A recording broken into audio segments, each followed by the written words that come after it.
Chers voyageurs, bienvenue dans cette nouvelle aventure. Cette fois-ci, je t'emmène dans la région de Charlevoix.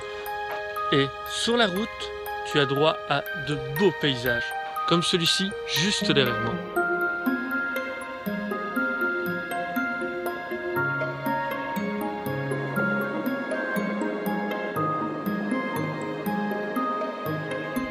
Pour venir jusqu'ici, sur les 400 km de Montréal à La Malbaie, j'ai traversé environ 50 km sur la route du fleuve.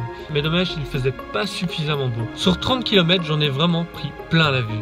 Et regarde là la vue que j'ai à l'instant.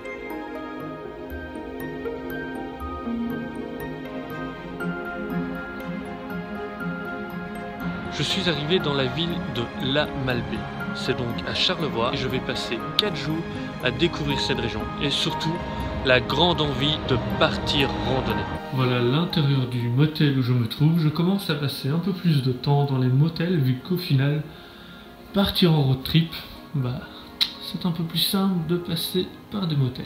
Dans ce voyage, je vais passer 3 nuits dans ce motel avec la route qu'il y a à faire. Évidemment, j'ai déjà perdu un peu sur ma première journée, mais je vais essayer de faire le maximum pour découvrir cette région et surtout les 2 parcs nationaux qu'il y a dans la région.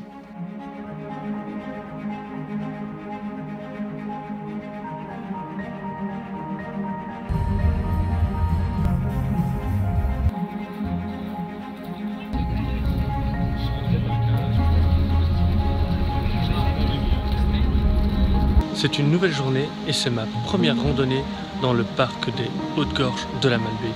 Une randonnée que je voulais absolument faire, mais c'est une des randonnées les plus difficiles du Québec. Le point de vue va vraiment en valoir la peine.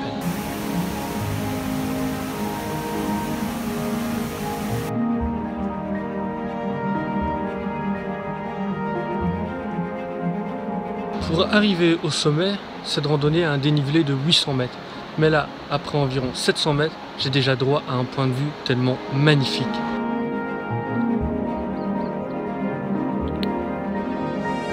C'est quand tu vois des endroits comme celui-ci que tu as envie de t'arrêter, te poser, simplement profiter. Bon ok, parce que aussi je suis déjà crevé.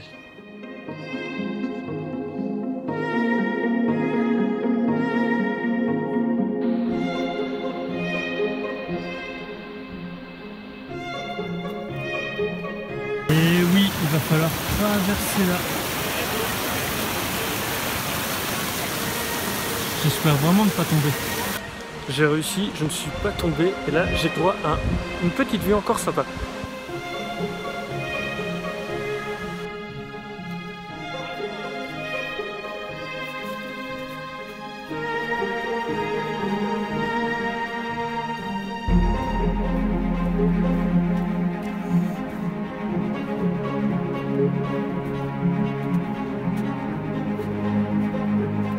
En fait, dans cette randonnée, il y a 3 sommets et j'arrive enfin au premier, après 4 km, les 4 km les plus difficiles de ma vie.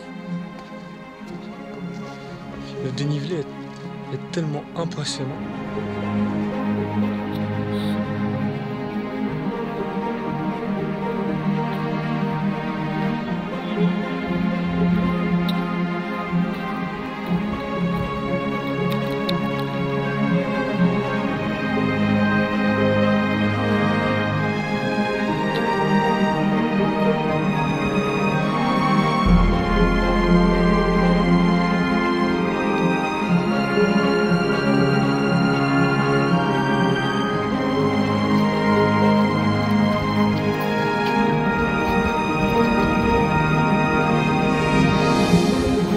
Pour te donner une petite idée, la randonnée a débuté juste là, sur la route.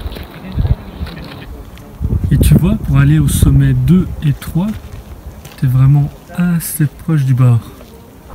Et si tu crois que j'ai peur, t'as raison. Vraiment raison. Et je vais aller là jusqu'au sommet. C'est vraiment juste incroyable le point de vue que j'ai d'ici. Je suis complètement conquis et l'effort en vaut largement la peine. T'es prêt à aller avec moi jusqu'au sommet? Et voilà là-bas le sommet 3. En avant!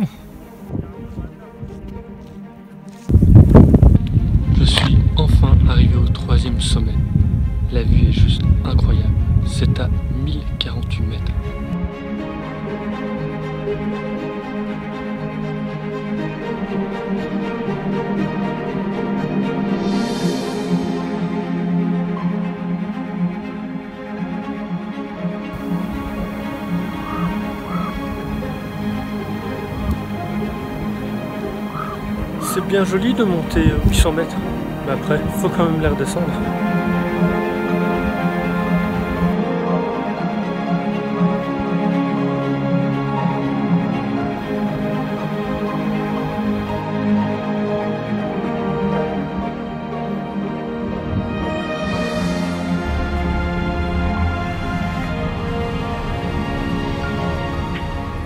Je suis enfin arrivé.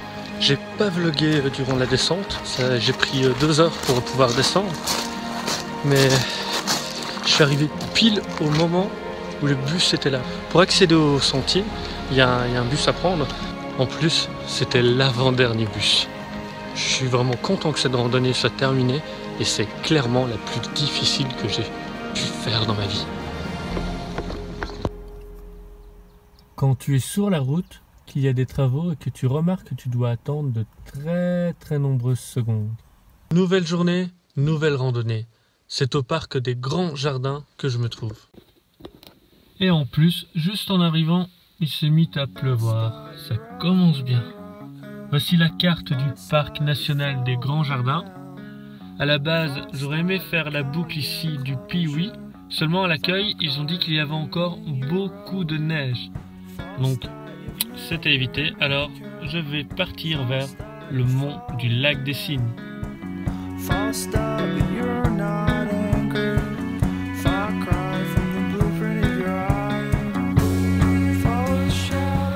Voilà une première vue que je peux avoir, toujours sous la pluie. La pluie s'est enfin arrêtée, l'occasion de se poser, de manger une petite banane et de profiter de la vue.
Voici enfin au sommet, mais malheureusement toujours avec de la pluie.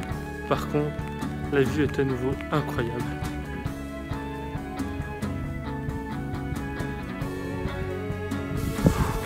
Waouh, waouh la pluie. Je suis content de ne pas avoir fait la randonnée de l'acropole des Draveurs sous la pluie. Ça serait encore plus difficile. Et même sur ce sentier, je parviens à tomber sur des Belges. Les Belges sont partout. Chers voyageurs, et c'est ici que mon aventure sur la randonnée à Charlevoix se termine. Tu peux aller sur le blog de Traversée d'un monde pour découvrir les articles sur cette randonnée à Charlevoix et bien d'autres articles sur le Québec et le Canada. Si tu passes par Charlevoix, c'est l'occasion de partir ensuite vers Saguenay, Tadoussac pour observer les baleines ou même l'île d'Orléans. Tu peux retrouver toutes les infos sur le blog de Traversée d'un monde.